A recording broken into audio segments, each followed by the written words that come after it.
Greetings and welcome back to Room 303 and our chats with Emily, as we are calling our readings of the poetry of Emily Dickinson. We are in the Johnson edition. We turned out a poem 662, Embarrassment of One Another. Another poem about exposure.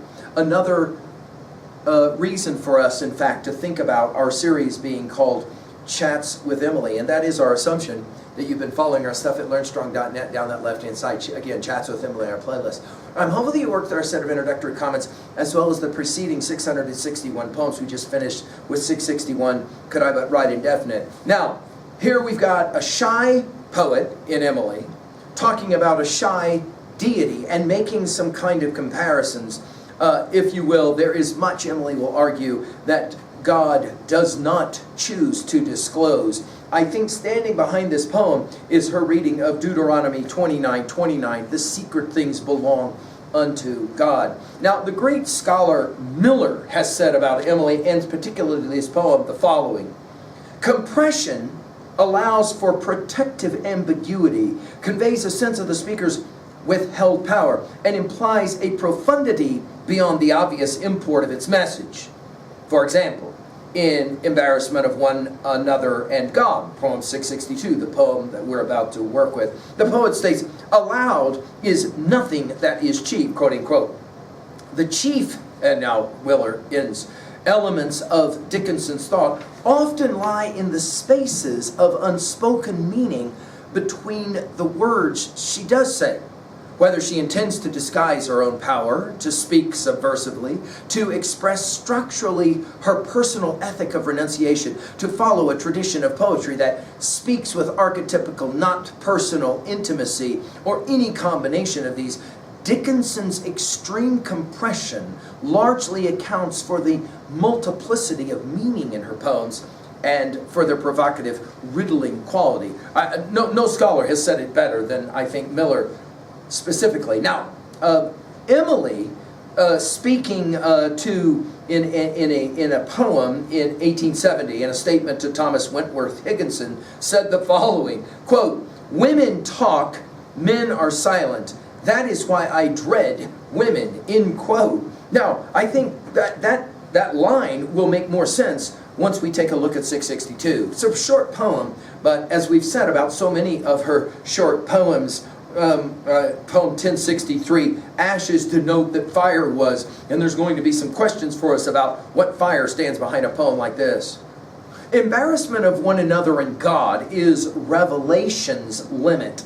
Allowed is nothing that is chief, but still divinity dwells under seal.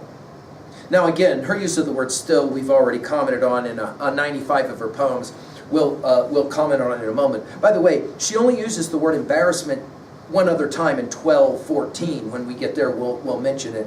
Of one another and God is, notice we go from God to divinity, is revelation's limit. Now, I think limit is the key word of the poem along with the word still. In other words, there's only so much, she says, that I wish to share so I don't have to embarrass myself, in the same way that deity seems to often not share very much to keep himself from being embarrassed. And then she says it, the line, of course, that Miller concentrated on out of this poem, allowed is nothing that is cheap.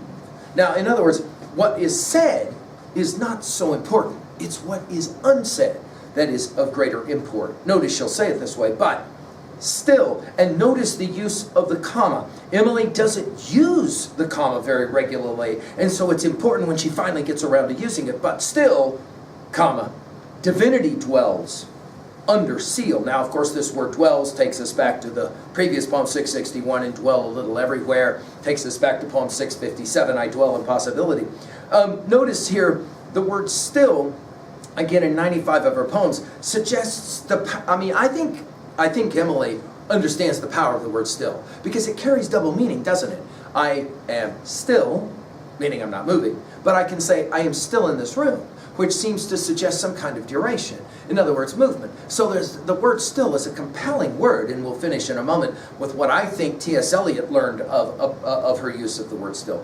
Divinity, notice capitalized, dwells under seal. Again, I think she's channeling Deuteronomy 29:29, the secret things belong unto God. That notion that there is always a question Emily has about divinity, and divinity doesn't want to say very much, closed-lipped, if you will. And in the same way, Emily says, if God doesn't want to share much and embarrass himself, then I'm not going to either. At 2a, I think the message is here is that sometimes silence is best, much like deity, better that than embarrassment. At 2b, the power of limit and still in this poem, I think, is compelling. At 3a, I mentioned T.S. Eliot. I think he learned how to use the word still, and we've commented on it so many times from Four Quartets and East Coker. We must be, what does he say in the 5th section? We must be still and still moving. Of course, the preceding line is all men ought to be explorers. We must be still and still moving into another intensity. Again, we've given full lectures on all the 4 quartets of T.S. Eliot at learnstrong.net, and I'll let you run that to ground. Finally, in 3b, when was a time for you in your life when it was best to be silent and therefore to not worry about embarrassment? I hope Emily's challenging you. Thank you.